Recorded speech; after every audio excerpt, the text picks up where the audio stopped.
Vraiment magnifique, je crois qu'on peut les applaudir très très fort. Donc ce concours que vous pourrez suivre à Ried cet après-midi, demain et le 3 mai.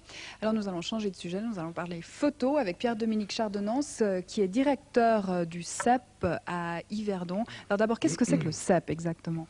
C'est une école de photo qui s'occupe d'essayer de faire intervenir des domaines un petit peu différents que la photographie, puisqu'aujourd'hui, c'est une chose qu'on prétend, moi et mes professeurs, qu'on ne peut plus vivre que de la photo aujourd'hui. Donc on fait intervenir des cours de vidéo, on fait intervenir des cours de graphisme, et puis on s'occupe aussi du point de vue un peu culturel du programme, c'est-à-dire on fait intervenir aussi des cours d'histoire de l'art, d'histoire du cinéma, etc.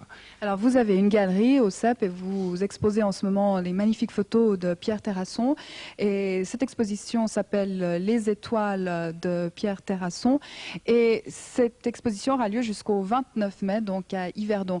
Alors d'abord, qui est Pierre Terrasson ? Alors Pierre Terrasson est un photographe parisien de 35 ans qui vient des Beaux-Arts. Et ça m'intéresse beaucoup parce que je pense que quand on veut, en parlant de photo, quand on veut faire une bonne photo, je crois que ça doit être un matériel très composite, voilà, on le voit à l'image, un matériel très composite qui doit faire intervenir des préoccupations très intimes. Et dans son cas, c'est la géométrie de la photo, en fait, et puis le fait qu'il est amoureux du rock'n'roll. Voilà, alors on voit d'abord une première photo de Coluche, parce que c'est vraiment que des étoiles que vous avez exposées à votre galerie en ce moment. Et il était peintre avant de devenir photographe.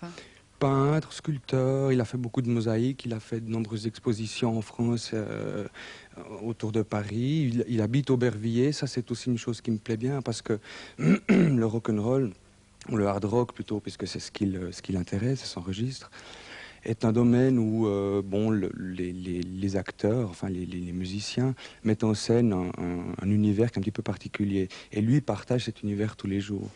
Et ça, c'est intéressant. Mais ce qu'il y a d'extraordinaire, je trouve, avec ces photos, parce que justement, vous dites qu'il photographie et qu'il suit beaucoup le hard rock, c'est qu'elles ne sont pas dures. Au contraire, ces photos, je trouve qu'elles sont même parfois un peu douces et tendres. Tout à fait, elles démystifient un petit peu toute l'aura des personnages qui interviennent sur ces images. Et puis bon, ce que je peux dire, c'est que le hasard de votre émission fait bien les choses. Sur le plateau, on a vu Carte de séjour tout à l'heure, qui sont tous des amis de Pierre Terrasson. Je ne manquerai pas de le lui faire savoir. Mais je crois que c'est intéressant avant tout, c'est de me présenter ces personnages un petit peu en dehors de leur contexte. Il n'y a pas de photo de scène, aussi incroyable que ça puisse paraître, même celle de Fela a été faite dans son studio. Et c'est tout l'intérêt de ces photos. Mais il suit quand même les artistes à travers leur tournée de concert. Oui, alors, mais par goût et par volonté de s'imprégner du message de ces artistes. C'est un spectateur assidu et il fréquente tout à fait régulièrement les concerts de ces vedettes. Est-ce qu'il les connaît ?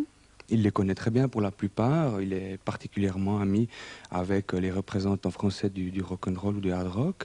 Je vous parlais de Mitsuko ou ceux qui sont présents là, je ne sais pas, Alain Bachung, etc., Niagara.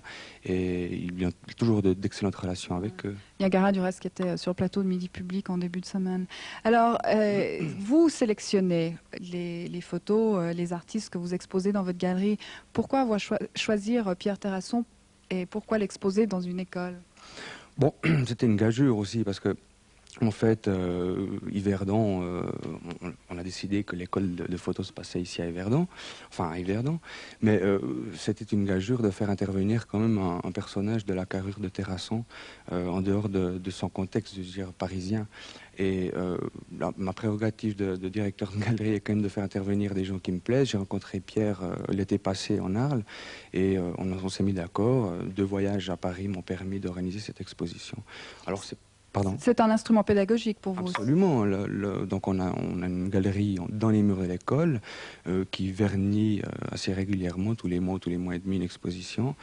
Et la présence en permanence de cette galerie dans les murs de l'école, à mon avis, constitue un attrait pédagogique, effectivement. En tout cas, merci beaucoup d'avoir apporté toutes ces photos, parce que je sais que c'était pas facile d'avoir. C'était lourd. Voilà, merci beaucoup. Et donc, je rappelle que cette exposition a lieu jusqu'au 29 mai. Je vais vous demander de venir avec moi. On va rejoindre nos invités, et notamment Jacques Iffard. Je suis très flattée, Jacques Iffard, que vous soyez sur notre plateau aujourd'hui, ce 1er mai, la fête du travail. C'est gentil d'être venu nous parler des ballets Mossoyev qui sont en